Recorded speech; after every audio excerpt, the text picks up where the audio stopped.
Every gearhead, whether he's all about performance or all about handling, is always looking for a fun and exciting car to drive. Subaru, with the help of Toyota, has brought a rear-wheel drive, lightweight coupe to the market. Granted, it's not a WRX or a rally monster like they usually have, but Subaru still claims it's a fun and exciting car to drive. We're here today to find out if it really is. I'm Alex Vistovic, and this is The Heavy Foot.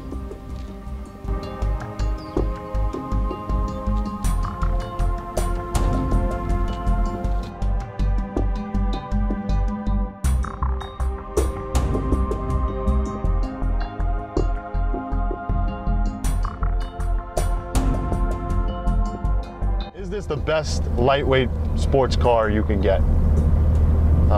Its only other competition is the FRS and the Miata. And I don't know if it's the best because I haven't driven those yet. But it's fun. And I have a feeling the FRS is very similar to this. I was at the International Auto Show in New York this year. I saw the inside of the FRS. It's a little plain and it's not as nice as this interior. I actually do like this interior. It's very functional.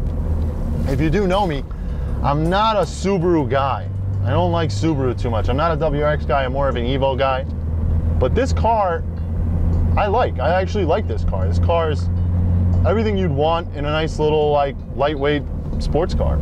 It's fun, it's quick, you know, it's exciting to drive. It's not a chore to drive, it's really easy to drive. I mean, everything's just really light about it. The steering's light and it's fluid and responsive. You know, everything you're looking for. The gears are awesome. Putting it in, you know, whatever gear you want is very smooth, very easy. Kind of reminds me of my Volkswagen GTI back in the day.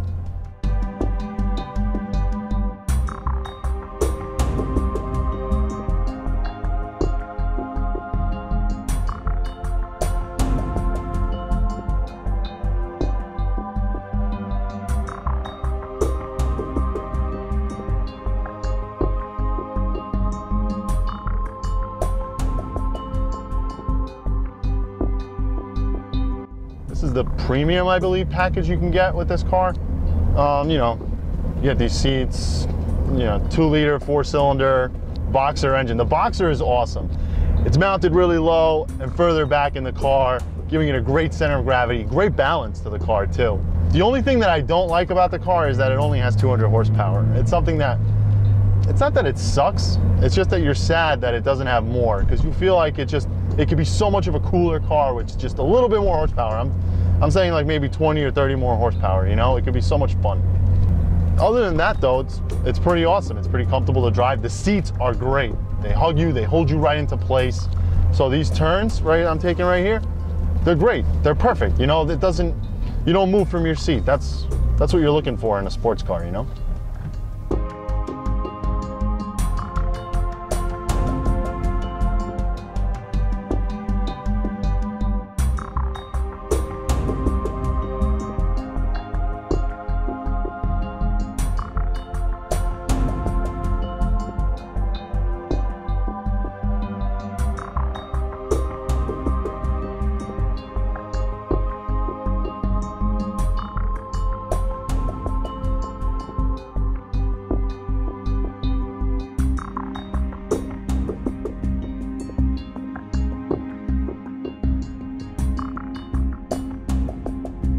The interior is all driver oriented, as you can see. Everything is towards me. It's very simple, very clean. There's this whole section here, you know, very nice and clean. There is this plastic up here and stuff like that, but you know, for the amount of money you pay for this car, you don't really even care. Entry level, you're looking at $26,000 to get into one of these. It's got a nice little infotainment system here. The Navi's like a decent size too. It's not bad. I mean, it's what, 5.5 inches maybe. It's not that big, but it's got everything you need and it tells you the streets. It's very user friendly, very easy to use. The only thing that I don't like about it is that sometimes it's a little choppy when you go from like the audio section and you're clicking on stuff, or, you know, just when you're using it a little bit here and there, it's not that great. It comes with HIDs, which I always think is really important. You want to be able to see at night, and you know, having bright lights is important. As much as people are like, oh, you know, you don't need HIDs or xenon lighting by Xenon, it's good to have. and you should never turn it down if you have the option to have it. The car also comes standard with the LED, like the Audis for DRL. And that's kind of cool. That gives it that extra like sleek look, you know? By the way, in the instrument cluster, where it has like RPMs and everything, there's actually a number that says what gear you're in. So like, let's say right now I go into second gear, I come off the clutch, and then it says I'm in second, you know? And then I shift into third, and the shift light turned on, I'm shifting into third, and it says I'm in third. And I think this is really, really cool. And why do I think it's cool? Because you could be on the highway, let's just say you're cruising. And I don't say this, I'm not gonna say this happens to me, but this can happen to someone. They can almost be like, oh, I wonder what gear I'm in. Or they're in sixth, right?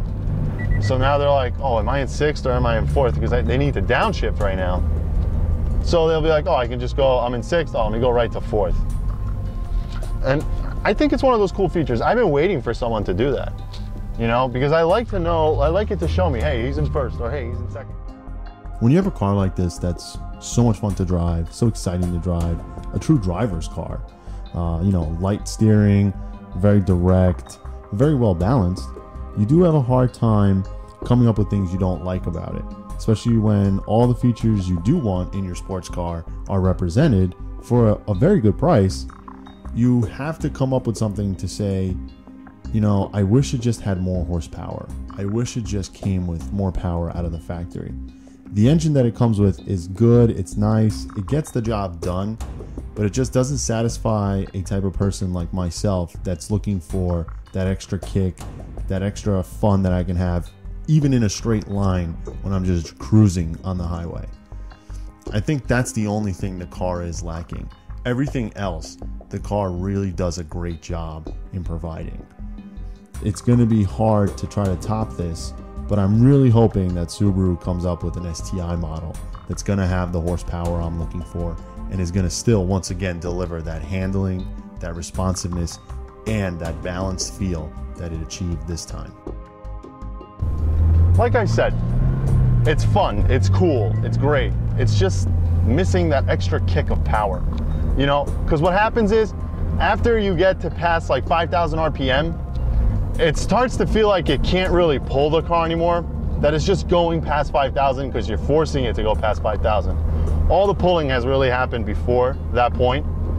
So that's what I'm saying. It just needs that extra, like, dare I say, VTEC. It could use some VTEC that's gonna really propel it into that next category.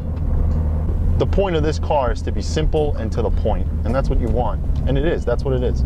It just needs 40 extra horsepower, and then it's gonna be a monster. Because then you can do some real burnouts, you can peel out a little bit, you know, you can do a little fishtailing every so often, and you can make it even more exciting. Granted, you can fishtail now, and it can be a little fun, but it's almost like the car doesn't allow you to take it past a certain limit, and that's okay, because it wants you to be safe, and it wants you to, you know, it don't want you to kill yourself. But granted, to be a little bit more fun, you gotta get a little crazy.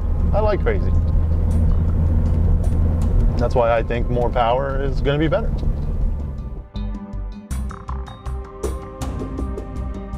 I think a lot of people, if you like sports cars and you want to be in a sports car, you should have one of these when you're first starting out as a driver. This will help you really learn how to be a good driver. It doesn't have enough horsepower to kill you, and that's the point. You'll really learn how to be a good driver in one of these. And then you move up, obviously, you keep going.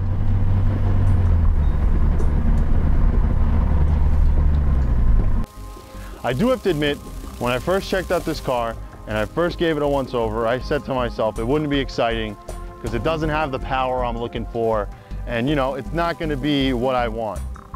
I was wrong. The car is exciting, it's fun, you know, it's a driver's car. Granted, it doesn't have the power you want, you know, it could use a little extra power, but that doesn't matter. You're still going to have fun driving it, and that's what's important. So I'm going to go and I'm going to keep driving it. But before I do, just make sure to subscribe to our YouTube channel, subscribe to our podcast, and also comment on this video. Let me know what you guys think. Let me know what you guys think about a car like this. All right? I'll see you guys.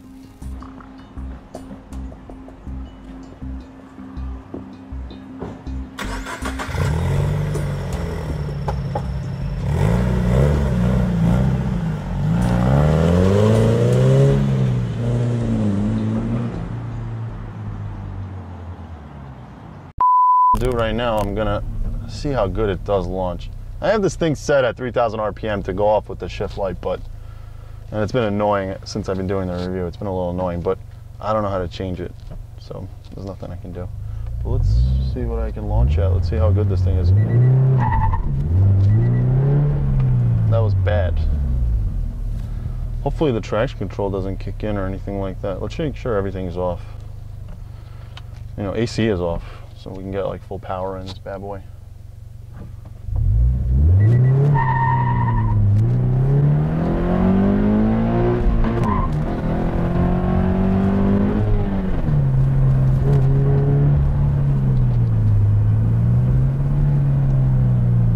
That was fun.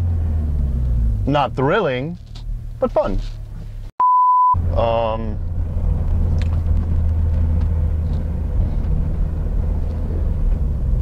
These controls here are pretty nice. I mean,